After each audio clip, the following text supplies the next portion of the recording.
अस्मत्गुरुसमारम्भां यतिशेखरमध्यमां लक्ष्मीवल्लभपर्यन्तां वन्दे गुरुपरम्पराम् ஆழ்வார்கள் வாழி அருளிச் செயல் வாழி தாழ்வாதுமில் குறவர்தாம் வாழி ஏழ்வாறுமுய்ய அவர்களுரைத்தவைகள் தாம் வாழி செய்யமறை தன்னுடனே சேர்ந்து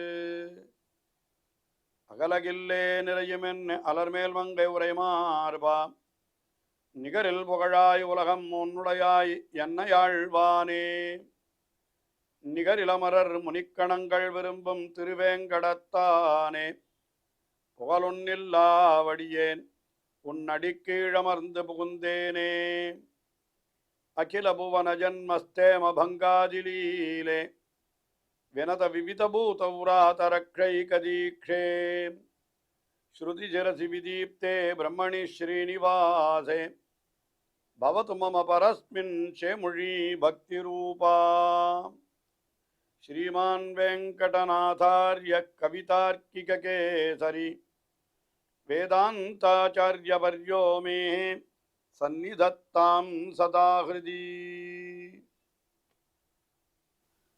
ஸ்ரீரங்கநாதனுடைய பாதுகைகளை குறித்து 1000 ஸ்லோகங்களை அருளிச் செய்துள்ள வேதாந்த தேசிகன் பாதுகா சகஸ்ரம் என்ற இந்த ஸ்தோத்திரத்திலே அந்த ஸ்ரீ பாதுகையினுடைய பெருமைகளை எல்லாம் பலவாறு எடுத்துரைக்கிறார். அதிலே முக்கியமாக இப்பொழுது நாம் பாதுகையினுடைய பிரபாவத்தை தெரிவிக்கின்ற பத்ததி அதில் இருக்கிற ஸ்லோகங்களைத்தான் அனுபவித்து வருகிறோம். இன்றைய தினம் முதலிலே 67வது ஸ்லோகம். இந்த 67வது ஸ்லோகத்தில் என்ன தெரிவிக்கிறார்? யார் பாதுகையை ஆதரிக்கிறார்களோ வணங்குகிறார்களோ அவர்களுக்கு பிரம்மாவாயிருக்கிற நிலை, சிவனாயிருக்கிற நிலை என்பதெல்லாம் கூட மிக எளிதானது தான். நிச்சயமாக அவர்கள் சிவபட்டத்தையோ பிரம்மா பட்டத்தையோ அடைந்து விடுகிறார்கள் என்று இப்படியாக ஒரு அர்த்தத்தை தெரிவிக்கிறார் இந்த 67வது ஸ்லோகத்திலே.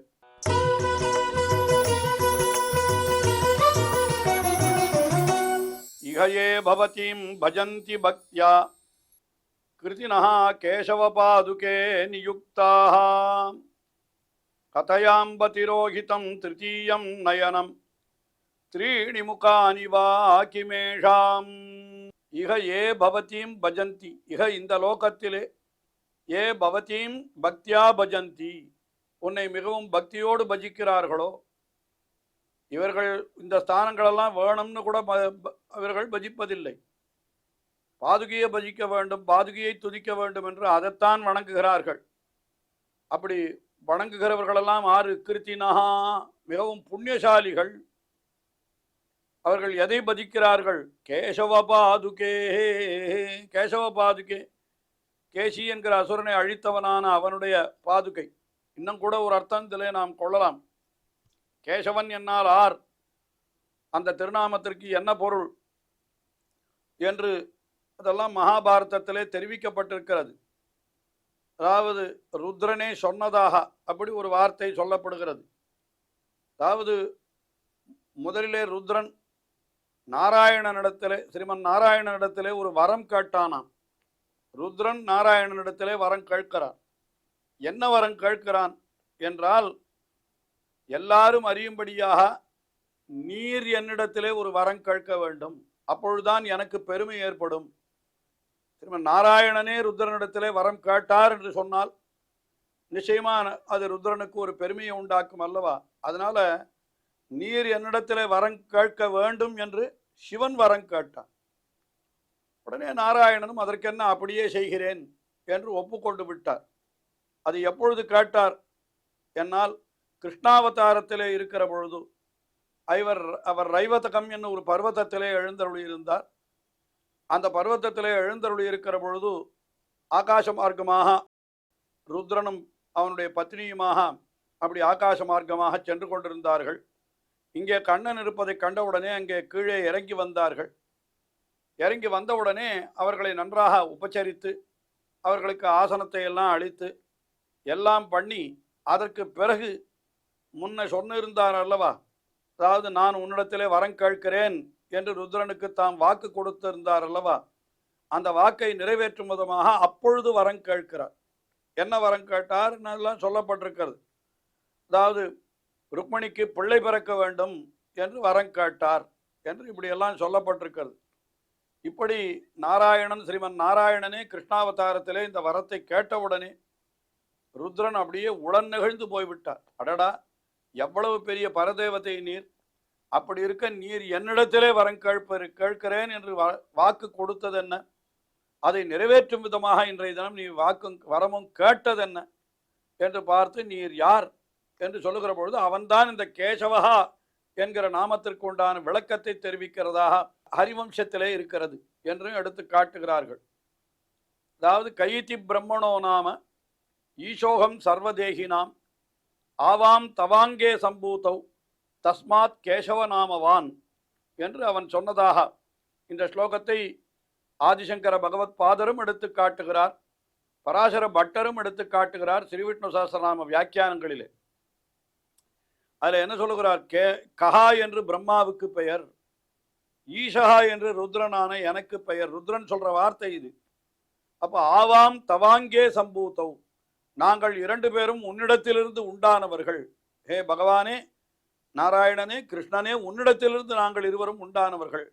அதனால தஸ்மாத் துவம் கேசவ நாமவான், அதனால உனக்கு கம்ச ஈசஞ்ச வகதி, அதனால கேசவன் என்கிற பெயர் உனக்கு ஏற்பட்டது என்பதாக ருத்ரன் சொல்லுகிறான்.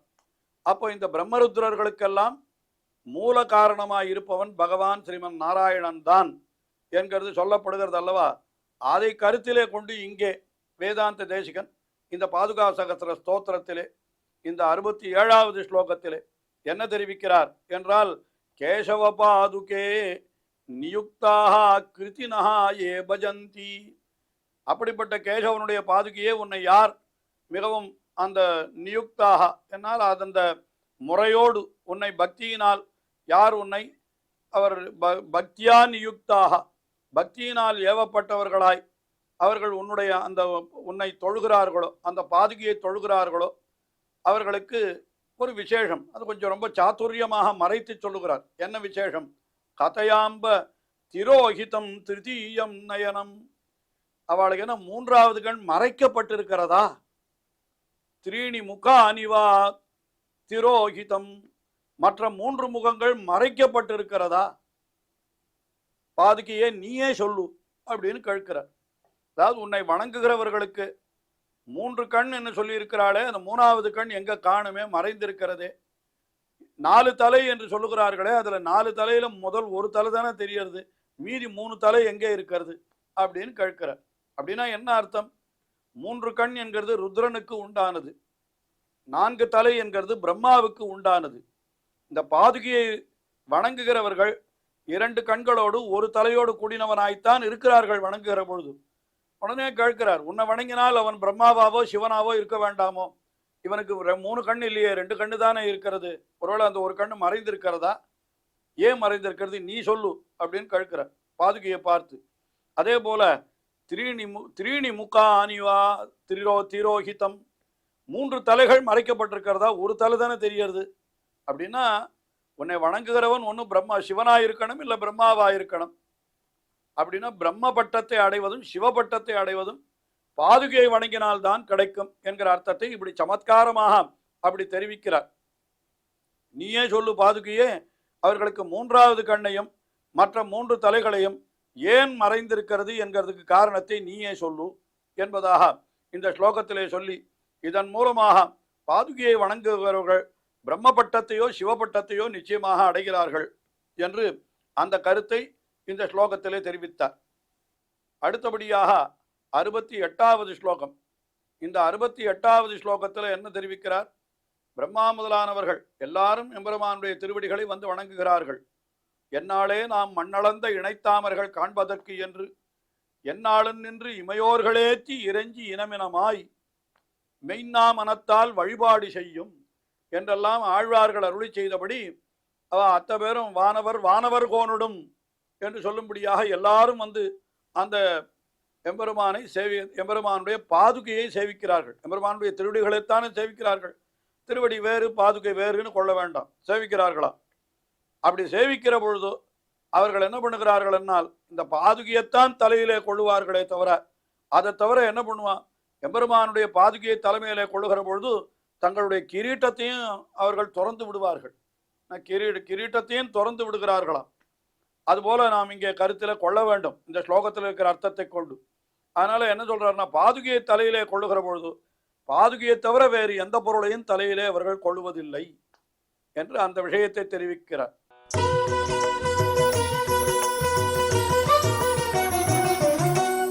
மதுவைரி பரிகிரகேஷு நித்யம் க்ஷமயாத்வம் மணிபாதுகே சமேதாம் ததபிக்ஷமசேன கிம் பரேஷாம் திரிதசாதீஸ்வரசேகரே நிவேசம். அதாவது மதுவைரி பரிகிரகேஷு, அதாவது எம்பெருமானுடைய மணிபாதுகே என்று முதல்ல அந்த எம்பெருமானுடைய பாதுகையே என்று அழைக்கிறார். அது என்ன பண்ணுகிறான், மதுவைரி பரிகிரகேஷு. மதுவைரி என்னால் மதுவுக்கு விரோதியாயிருப்பவனான எம்பெருமான் பகவான் அந்த மது கைட்டபன் என்கிற 2 அசுரர்களை அழித்தபடியினாலே அவன் அடிக்கடி மதுசூதனன், மது மத்வரிஹி, மதுவைரி என்றெல்லாம் சப்தங்களாலே சொல்லப்படுகிறான். இதெல்லாம் அவனுக்கு உயர்ந்த திருநாமங்கள். அப்பொழுது மதுவைரி, அந்த மதுவைரி பரிகிரகேஷு, அந்த எம்பெருமானுக்கு உபயோகப்படுகிற பொருள்கள், எம்பெருமானுக்கு உபயோகப்படுகிற பொருள்களினால் குடை, சாமரம், கிரீட்டம் முதலான பொருள்கள் எல்லாம் அவனுக்கு உபயோகப்படுகிற பொருள்கள் தான். ஆனால் அப்பொழுது என்ன பண்றான்னா, அது எல்லாம் எம்பெருமானா இந்த பாதுகை ததபி க்ஷமசேனம் நக்கியம் பரேஷாம் திரிதசாதீஸ்வரசேகரே நிவேசம். இவனுடைய தலையிலே கிரீட்டத்திலே, அதாவது ஒரு பக்தனுடைய கிரீட்டத்திலே, பக்தனுடைய தலையிலே அந்த பாதுகை வைக்கப்பட்டு விட்டதானால், அதாவது தேவர்களுடைய இந்த இடத்துல சொல்லப்படுகிறது திரிதசாதீஸ்வர என்று சொல்லுகிறார். திரிதசாகா என்னால் தேவர்கள், அவர்களுக்குள்ளே ஈஸ்வரன் என்னால் இல்லை திரிதசாதிகாரன் இருக்கா, திரிதச அதீஸ்வர பாதுகை சேகரே என்று சொல்லுகிறார். அதாவது திரிதசர்கள் என்னால் தேவர்கள், அந்த தேவர்களுக்குள்ளே சிரேஷ்டர்கள், மிக உயர்ந்தவர்கள், இந்திரன் போன்றவர்கள் என்று கொள்ளலாம். அவனுடைய சேகரே கிரீட்டத்தில் இந்த மற்ற பொருள்கள் வைப்பதை நீ என்ன பண்ணுகிறாய் என்னால் ந க்ஷமசே என்று சொல்லுகிறார், நீ பொறுத்து கொள்வதில்லை. என்னால் என்ன பொருள், இப்படி சொல்ற வார்த்தைக்கு என்ன, அதாவது தேவசிரேஷ்டர்கள் எம்பெருமானுடைய திருவடிகளை வந்து வணங்குகிறார்கள். அவர்கள் வணங்குகிற பொழுது அந்த பாதுகையைத்தான் தலையிலே தரிப்பார்களே தவிர எம்பெருமானுடைய வேறு பொருள்கள், எம்பெருமானுக்கே குடை இருக்கிறது, சாமரம் இருக்கிறது, இன்னும் மற்ற ஆயுதங்கள் இருக்கிறது, இதையெல்லாம் யாராவது தேவர்களுடைய தலையிலே வைக்கிறார்களோ? வரும் பாதுகை. நம்ம கூட கோவிலுக்கு போகிறோம், கோவிலுக்கு போனால் எம்பெருமானுடைய எத்தனையோ வஸ்துக்கள் இருக்கிறது, அந்த வஸ்துக்களை எல்லாம் நம்ம தலைமையில வைக்க மாட்டார்களே. எம்பெருமானுடைய வஸ்துக்களாகவே எத்தனையோ வஸ்துக்கள் இருக்கின்றன, அவற்றையெல்லாம் நம்முடைய தலையிலே வைக்க மாட்டார்கள். பின் எத்தை வைக்கிறார்கள் என்னால் எம்பெருமானுடைய பாதுகைகளை மட்டும்தான் நம்முடைய தலையிலே வைக்கிறார்கள், ஸ்ரீ ஷடகோபன் என்கிற பெயரிலே. அதைத்தான் இது சொல்றார். எம்பெருமானுக்கு எத்தனையோ வஸ்துக்கள் இருக்கிற பொழுது அந்த வஸ்துக்களை எல்லாம் விட்டு விட்டு உன்னை மட்டும்தான் வைக்கிறார்கள், வேறு எதையும் வைப்பதை நீ பொறுப்பதில்லை என்று அப்படி சொல்லுகிறார். அந்த பாதுகையானது மற்ற வஸ்துக்களை நம்முடைய தலையில எம்பெருமானுடையதாவே இருந்தாலும் அந்த வஸ்துக்களை எல்லாம் நம்முடைய தலையிலே வைப்பதை அந்த பாதுகை பொறுப்பதில்லையாம். பின் என்ன பண்ணுகிறதுன்னு கேட்டா, அந்த பாதுகை இதை மட்டும்தான், தன்னை வைப்பதை மட்டுமே பொறுக்கிறது. அதாவது க்ஷமை என்னால் பூமிக்கும் பாதுகைக்கும் பொருத்தமான ஒரு பெயர். அது பூமிக்கும் க்ஷமா என்று பெயர் உண்டாம், பாதுகைக்கும் அப்படி பெயர் உண்டு. ஏன்னா எப்பேற்பட்ட பாபியினுடைய தலையிலேயும் அந்த பாதுகையை வைக்கிறபடியினாலே அந்த பாபியையும் அந்த பாதுகையை பொறுத்து கொள்ளுகிறது என்று தானே அர்த்தம். எல்லா பாபிகளையும் பொறுத்து கொண்டு தானே பூமி பிராட்டி தாங்குகிறாள். அதனால இந்த ஸ்லோகத்தில் அந்த பூமி பிராட்டியை போல இந்த பாதுகை என்கிற அர்த்தமும் அங்கே சொல்லப்படுகிறது என்று கொள்ளலாம். எம்பெருமானுடைய திருவடி வைப்பைத்தான் அந்த பூமியானது அந்த உலகளந்த காலத்திலே தாங்கியதே தவிர வேறு எதையும் அங்கே அவன் எம்பெருமான் வைக்கவில்லையே என்று அதையும் நாம் சேர்த்து அனுபவிக்கலாம். இந்த இடத்துல என்ன சொல்றார், எம்பெருமானுடைய, அதாவது எம்பெருமானுடைய அடியவர்களாக இருக்கக்கூடிய தேவர்கள் அவர்களுடைய தலையிலே பாதுகை தான் வைக்கப்படுகிறதே தவிர மற்ற பொருள்கள் வைக்கப்படுவதில்லை என்கிறபடியினாலே அந்த பாதுகையினுடைய பெருமையை நாம் உணரலாம் என்று இந்த ஸ்லோகத்திலே காட்டி அருள்கிறார். தொடர்ந்து அனுபவிப்போம். ஸ்ரீயக்காந்தாய கல்யாண நிதயே நிதயேர்த்தினாம் ஸ்ரீவேங்கட நிவாசாய ஸ்ரீனிவாசாய மங்களம். ஸ்ரீமத் சுந்தர ஜாமா திருமுனிமானசவாசினி சர்வலோக நிவாசாய ஸ்ரீனிவாசாய மங்களம்.